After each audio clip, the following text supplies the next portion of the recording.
Good afternoon, everyone. What a day, what a conference.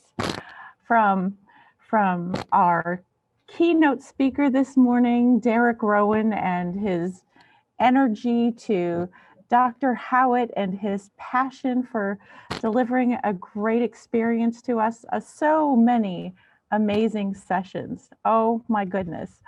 Anita, what do you think? I think this is everything and more that we dreamed of and designed for. And I hope that all of our participants are having that same feeling. Well, we truly are fortunate to be able to celebrate the 10th Annual National Capital Region CERT Convention with you. And as we gather to celebrate this week, we'd like to pause and celebrate the very beginnings of the CERT program and celebrate the life of Frank Borden.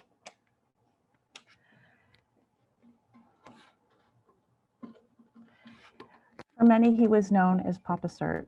On April 9th of this year, the Los Angeles City Fire Department shared the passing of Papa CERT, a true icon in the field of emergency management. It's impossible to overstate the impact the LA Fire Department Assistant Chief Frank Borden had, not only on the city of Los Angeles, but on the entire country, globally actually. In the world of emergency management, Frank Borden is legendary.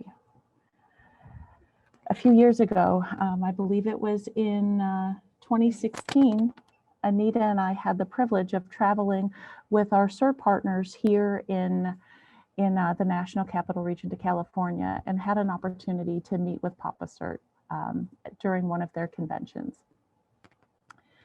So again, in the world of emergency management, Frank Borden is legendary. In 1986, using information gathered by visiting both Japan and Mexico to studying their response to disastrous earthquakes, Frank launched the LA Fire Department's pilot program, the Community Emergency Response Team.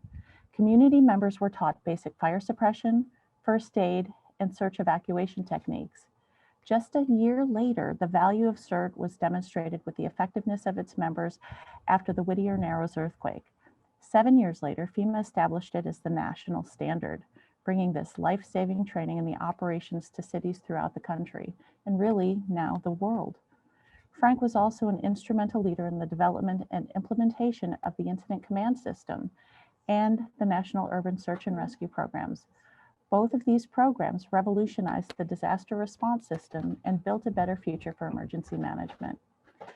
Frank retired after 36 years in the LA Fire Department, but didn't retire from his tireless efforts to better prepare the country for disaster. As a consultant, he continued helping companies, agencies, and organizations in both private and public sectors, both nationally and internationally, develop emergency plans, training programs, and training exercises. He was committed to bringing effective emergency management to all corners of the world. Frank was known as the father of CERT, but his legacy reaches so much further than that. Let's hear how Papa CERT developed this foundation for preparedness in his own words.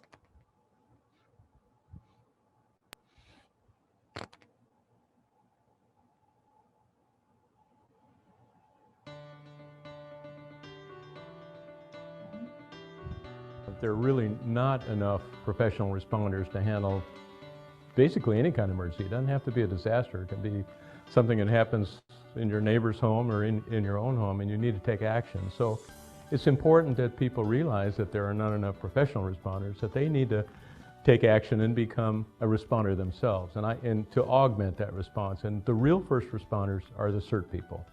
Governments know about the program, but the citizens don't all know about it. So it is important that they first know about it and know what they can do to help their own family, their neighbors, and other people in their neighborhood, just for a starter, and actually be a responder. And I think that appeals to a lot of people, to actually be a responder, not just to have your preparedness at home, which is important, it's a part of the program too, but actually to be a responder and be able to take care of the medical needs of people, be able to put out a small fire, and do those kinds of things. Search and rescue, find people that are trapped and be able to rescue them. But it's important that people know about the program and that it is available to them all over our state. There's places that people can go to get that training.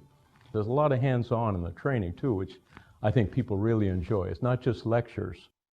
But you know, we show people actually how to search a room and how to rescue someone, extricate them, how to carry them if they're injured. Many classes are taught in the evening, so people work and they can take the class and they graduate, and there's refresher training after that, so you keep involved.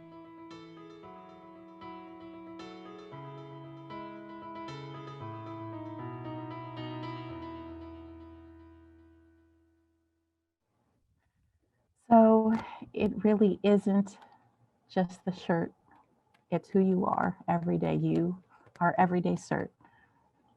So at this time, I'd like to thank you all for coming today. But before you go anywhere, I'd like to turn it back over to my counterpart, Anita, so that she can share some information about tomorrow. Anita. Thank you, Missy.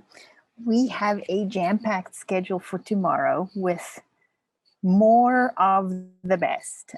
So please tune in. We'll start again at noon with some opening remarks, then multiple keynote speakers, or actually no, tomorrow we have several featured speakers, a couple of breakout sessions as well, and then we'll be closing the ceremony at, what time is that, 4:30? 4:30.